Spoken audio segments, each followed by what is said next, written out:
For anybody that comes out of school, if a kid was to ask me what to do, I would just tell them to get in media. I really feel, and media is just not Adam 22 academics, but media is reaction videos. Like one of my friends, he's doing an AI YouTube channel making $60,000 a month. Just his voice is doing fucking documentary. You don't see him. Yeah. But he's doing like AI voice, YouTube voiceovers and shit like that.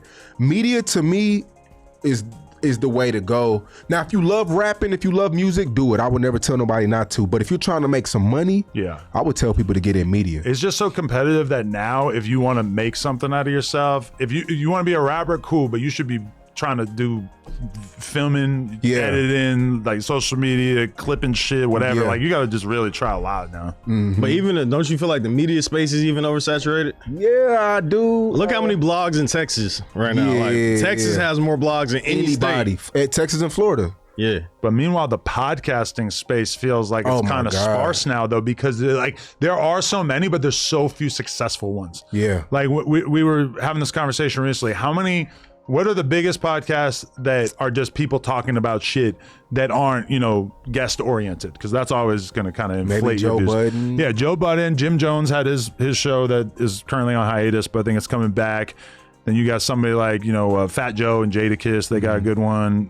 Cameron and Mace. These are all like superstar level rappers. You know, it's like really like ours was kind of the biggest one that we could think of that didn't exist from a big rapper. It's just like, I don't even think people really start podcasts that much anymore. They want to be streamers now. Because I even seen Blast on your channel your show that he doesn't interview rappers like that anymore. If you really look at it, I'm looking at everybody's shit. It's a pretty small percentage of his total interviews. But I'm looking at everybody. When it comes to rappers to a certain stature, nobody's interviewing rappers no more. Yeah.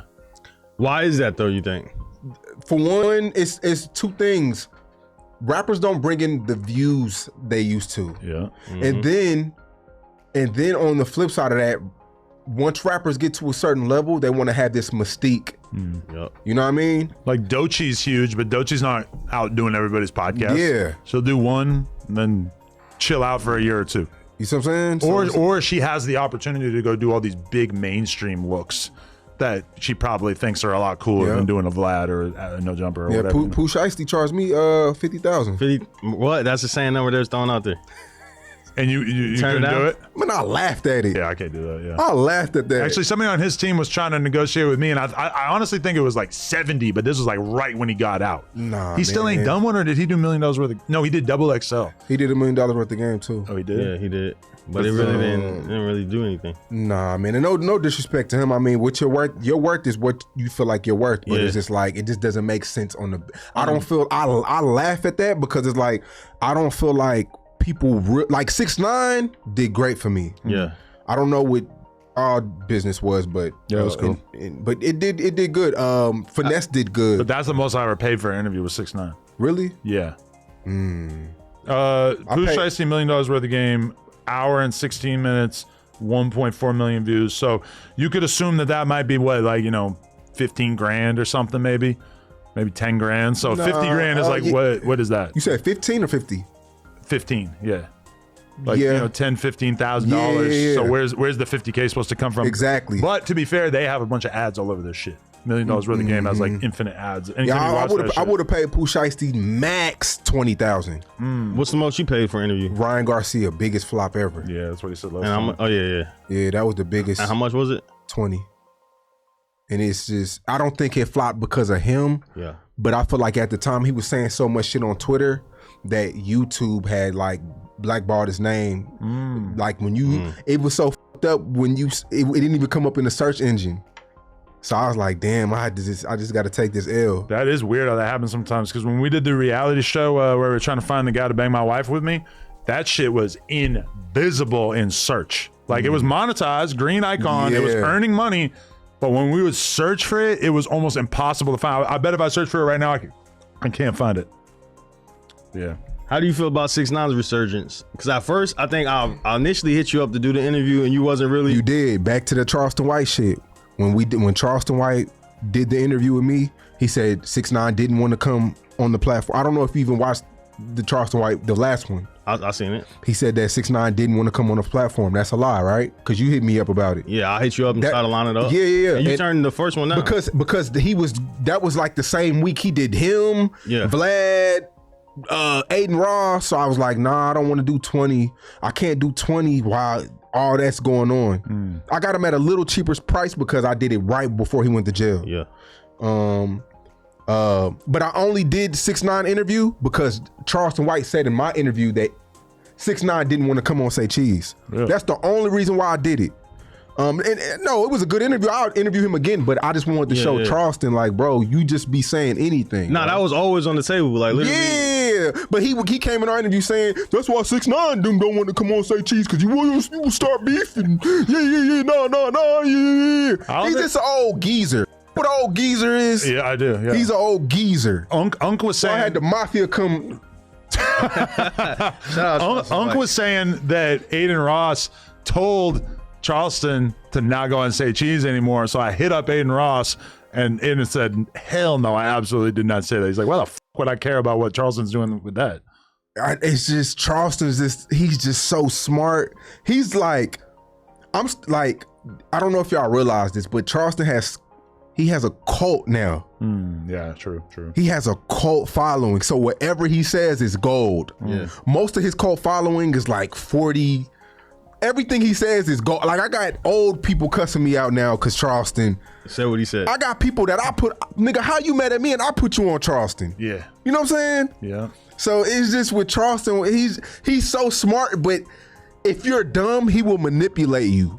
He knows how to throw these curves, and he like, bro, what? Like, Aiden Ross is this and that, bro. Stop sucking his nigga. Come get your eyeball back, nigga. Let me ask you this, because there's been a few people who've been outspoken about, I guess, you recently. Rob 49 is one of them. Yeah. What's the situation with him? I guess you were early on with helping him get his deal, or yeah, I was wrong for that. I was wrong for going public because the question was what's our relationship, and me and Rob 49, we really don't have a relationship. He thought like I did get him signed and stuff like that, but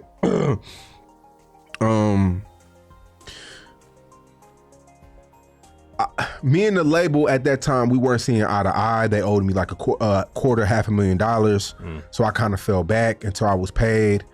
And, you know, Rob 49, he was having like Vulture Island concerts and Welcome Home City concerts, and I wasn't invited to.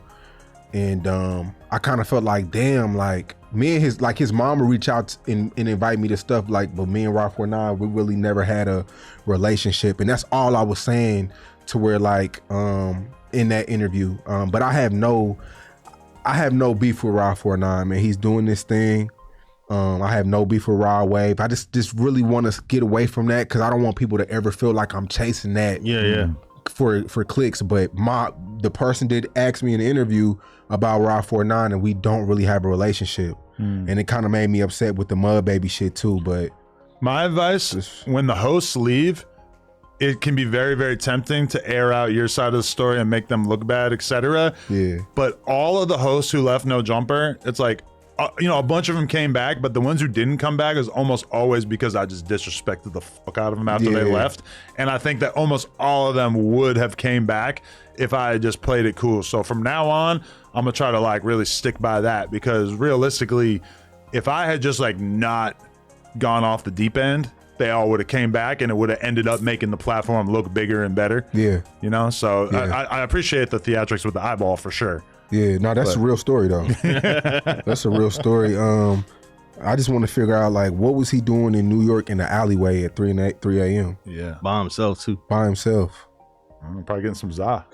That's what I'd be doing if I. Yeah. But yeah, with Rob 49, I just want to say that again too. Like that was I'm just taking accountability too. You know what I'm saying? Because it is what it is. I know you don't like saying this or listen to all people that you feel like you helped, but I still just want to ask you, who do you feel like outside of Rob 49, maybe YTB Fat and everybody else, who do you feel like you've helped the most that people might not even know or you might not even get credit for with your platform that you like I helped these people blow up? It's so many. I think maybe Quando, Rondo, maybe TK. TK easily. I was salty because when TK blew up, this motherfucker got an exclusive record with him.